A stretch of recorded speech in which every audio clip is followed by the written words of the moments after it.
এই যে তিনটা ধরো চারটা ভ্যারিয়েবল আছে x1 x2 x3 x4, এটা ইজ ইকুয়াল টু হচ্ছে সে 20। সো এটার কয়টা নন নেগেটিভ ইন্টিজার সলিউশন আছে, মানে এটা এই ইকুয়েশনটা কয়টা সলিউশন হইতে পারে যেখানে এই x1 x2 x3 x4 all belong to আর sorry all belong to z plus zed plus না, এটা হচ্ছে নন নেগেটিভ, তো সো অল বিলং টু ধরো all belong to greater than or equal to 0, আর এর পাশাপাশি আরো বলা আছে যে ওরা হচ্ছে সবাই ইন্টিজার।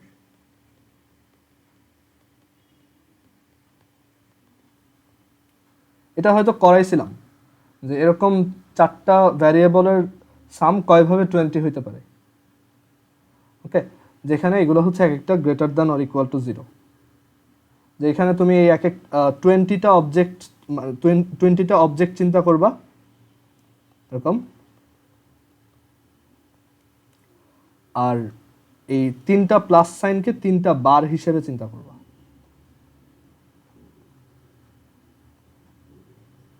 তো বেসিক্যালি তুমি এই 20টা অবজেক্ট আর তিনটা বারকে যতভাবে ইয়া করতে পারো, পারমুটেশন করতে পারো, সেই কয়টা সলিউশন এখানে থাকবে। কারণ দেখো, যেমন এই পসিবল অ্যারেঞ্জমেন্টটা দেখো, এটা বোঝাচ্ছে যে এই পাশে 0টা আছে, এই পাশে 4টা আছে, এইখানে আছে হচ্ছে তোমার এই পাশে আছে 0টা, আর এখানে আছে তাহলে 16টা। তার মানে 0 প্লাস 4 প্লাস 16 প্লাস 0, এটা একটা সলিউশন।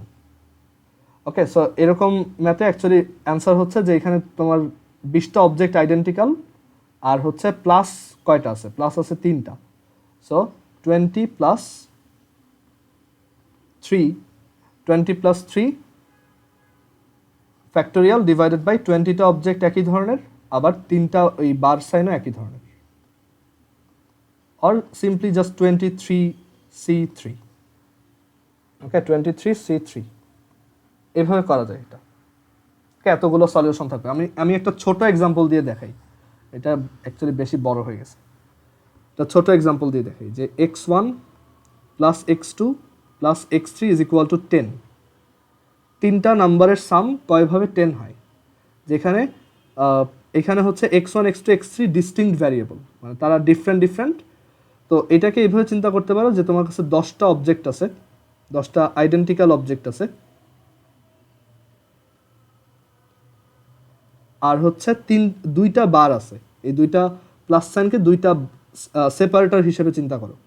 কেন দেখো, তুমি যদি দুইটা সেপারেটরকে এভাবে বসাও তাহলে তুমি একটা সলিউশন পাবা যে এই পাশে আছে 2টা, এইখানে আছে হচ্ছে 6টা, এইখানে আছে 2টা, এই 2 প্লাস 6 প্লাস 4 একটা সলিউশন, সরি 2 প্লাস 6 প্লাস 2 একটা সলিউশন। আবার ধরো এই বারটাকে আমি যদি এই জায়গায় বসাই, ধরো এইখানে, তখন তুমি অ্যাকচুয়ালি এই পাশে 4 পাচ্ছ, এই পাশে 4 পাচ্ছ, আর এই পাশে 2 পাচ্ছ। So 4 plus 4 plus 2 which is also 10। So basically এই 10টা একই অবজেক্ট, আর হচ্ছে আচ্ছা একটা কোশ্চেন আসছে, এই সেম ম্যাথটার জন্য যদি x বিলংস টু পজিটিভ ইন্টিজারের জায়গায় সেট অফ ন্যাচারাল নাম্বার হয়, তাহলে সেট অফ মানে এক্স এর রেঞ্জটা হচ্ছে 1 থেকে, তাই তো? এটা বুঝাইছো না? পজিটিভ ইন্টিজার তো আসলে 1 থেকে, তোমার প্রথমটা এটা হচ্ছে নন নেগেটিভ ইন্টিজার হবে। আচ্ছা, তো তখন এটা কীভাবে করবো আমি বলতেছি। সো এখানে আমাদের 4 plus 4 plus 2 is equal to 10। So আমি যেই প্রবলেমটা প্রথমে করাচ্ছি সেইখানে হচ্ছে আমরা বলে দিছি যে x1 x2 x3 এগুলো হচ্ছে সব greater than or equal to 0। Okay, greater than or equal to 0। So এখানে তুমি এইভাবে চিন্তা করতে পারো যে আসলে এই 10টা অবজেক্ট আর এই দুইটা সেপারেটর, এই কয়টাকে কয়ভাবে সাজানো যায়, 10 প্লাস 2 C2, তাই না? এই কয়ভাবে, বা এই 10 প্লাস 2টা অবজেক্টকে সাজানো যায় এত factorial divided by 10 factorial 2 factorial, which is simply 12C2। Okay, এটা হচ্ছে 12C2 কত? 12C2 হচ্ছে 66। দাঁড়াও,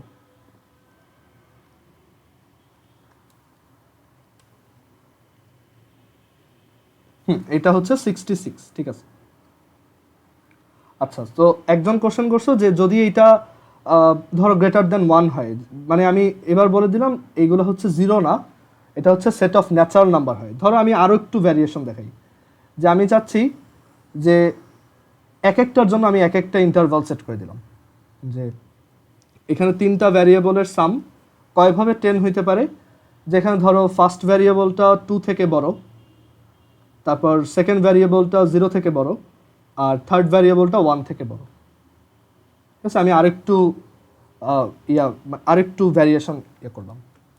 সো এটার জন্য তুমি এভাবে চিন্তা করবা যে ধরো তোমার 3টা এরকম ফ্লোর আছে, এটা হচ্ছে x1 এর ফ্লোর, এটা হচ্ছে x2 এর ফ্লোর, এখানে হচ্ছে x3 এর ফ্লোর। সো আমি বলছি যে তোমার x1-কে অ্যাটলিস্ট 2টা দিতেই হবে। সো তুমি x1-কে 2টা দিয়ে দাও, ওকে। তাহলে এখানে টোটাল এখন তোমার তুমি x1-কে 2টা দিলা, x2-কে কোনোটা দিতে হবে না, মানে অ্যাটলিস্ট তার 0টা থাকলেও হবে, সমস্যা নেই।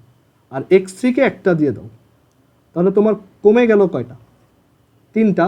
সো এখন তোমার হচ্ছে তুমি এখন তাহলে নতুনভাবে চিন্তা করতে পারো যে নতুন 3টা ভ্যারিয়েবলের সাম তুমি বের করবা। একটা হচ্ছে x1 প্রাইম, আর একটা হচ্ছে x2-র কোনো চেঞ্জ নেই, আর একটা হচ্ছে x3 প্রাইম, আর এদের সাম তুমি এই যে 3টা অলরেডি দিয়ে দিছো। সো 10 - 3 7, 7 কতভাবে হইতে পারে? বুঝতে পারছো যে কোশ্চেনটা করছো? মানে জাস্ট সিম্পলি সেম ম্যাথ, তুমি জাস্ট ওইটা কমাই দিবা, ওই রেঞ্জগুলো যত থাকবে, মানে যত থেকে স্টার্ট করতে বলবে, তুমি ওই ভ্যালুগুলো জাস্ট অ্যাড করে এইখানে 10 থেকে সাবট্রাক্ট করবা। কেন কাজ করবে চিন্তা করো। আমি বলছি যে এইখানে আগে থেকে 10টা অবজেক্ট আছে, ধরো 1 2 3 4 5 6 7 8 9 10। আমি বলছি x1 এর ভ্যালু অ্যাটলিস্ট 2 হইতেই হবে, ওকে। মানে তুমি এখান থেকে তাহলে 2টাকে সরাই ফেলো, মানে এই 2টাকে তুমি x1-কে অলরেডি দিয়ে দিছো, ওকে। আর এগুলো তো identical object, not distinct object. So এখানে এই 2টা আর অন্য 2টার কোনো ম্যাটার করে না, এই 2টাকে সরাই ফেললা। আবার আমি এটাও বলছি যে x2 হচ্ছে 0টা পাইতে পারবে, সমস্যা নেই, আর x3 একজনকে পাবেই, মানে x3 কখনোই এইখানে বসতে পারবে না। x3-র এই যে প্লাস সাইনটা, এই বারটা কখনোই, সরি এখানে এই যে প্লাস সাইনটা, এটা কখনোই এইখানে বসবে না, মানে এই সাইডে 0টা থাকবে না, এই সাইডে অ্যাটলিস্ট একজন থাকতে হবে, মানে এটা বসতে পারবে এইখানে। সো অনেকে যেটা বোকামি করে যে কয় জায়গায় বসতে পারবে ওইটা বের করে, বাট ওইভাবে করার দরকার নেই। তো আমি এই অবজেক্টটাকে এখান থেকে সরাই দিই, ওইটা আমি অলরেডি x3-কে দিয়ে রাখছি। সো আমার এখন তাহলে সবার আবার সেই 0 রেঞ্জ চলে আসলো, যে এখন তাহলে যেই ইয়াগুলো আছে, সেপারেটরগুলো আছে, তাদের এই পাশে 0 থাকতে পারবে, সমস্যা নেই। আর এখানে আছে কয়জন? 1 2 3 4 5 6 7, তো 7 + 2 9, 9C2, ওকে। সায়রা বুঝতে পারছো এটা? ওকে ওকে। সো এখানে বেসিক্যালি তোমার যেই লোয়ার বাউন্ডটা দেওয়া থাকবে, তুমি ওই সবগুলো লোয়ার বাউন্ডের সামকে আগে টোটাল সাম থেকে সাবট্রাক্ট করে নেবা। আর এইটার একটা টাফ ভ্যারিয়েশন আছে, সেটা হচ্ছে যে এখানে তো আমি না, নেগেটিভ নাম্বারটা সহজ আছে, আর নেগেটিভ নাম্বারের জন্য অ্যাকচুয়ালি এগুলো কেউ করে না আসলে। এটা একটা টাফ ভ্যারিয়েশন আছে, সেটা হচ্ছে নেগেটিভ নাম্বার অ্যালাউ করলে তুমি অ্যাকচুয়ালি ইনফাইনাইটলি মেনি সলিউশন পাবা। এগুলো হচ্ছে সবই ওয়েল অর্ডারিং প্রিন্সিপাল নামে একটা প্রিন্সিপাল আছে, ওইটার উপর বেস করে আছে। মানে এগুলো সব হচ্ছে শুধু পজিটিভ সাইডের জন্য, বা এমন সেটের জন্য যেখানে তুমি একটা লিস্ট এলিমেন্ট পাবা, ওকে। তুমি যদি নেগেটিভ নাম্বার অ্যালাউ করো তখন তোমার কোনো লোয়ার বাউন্ড নাই, ওইখানে ইনফাইনাইটটা সলিউশন হবে তখন, বুঝছো? আচ্ছা, এটার একটা টাফ ভ্যারিয়েশন হইতে পারে এরকম, যে এখানে আমি 3টা ভ্যারিয়েবলকে ডিফারেন্ট ধরছি, বাট আমি বললাম যে এই 2 + 4 + 2 আর 2 + 2 + 4 এটা ম্যাটার করে না, দুইটা সেম।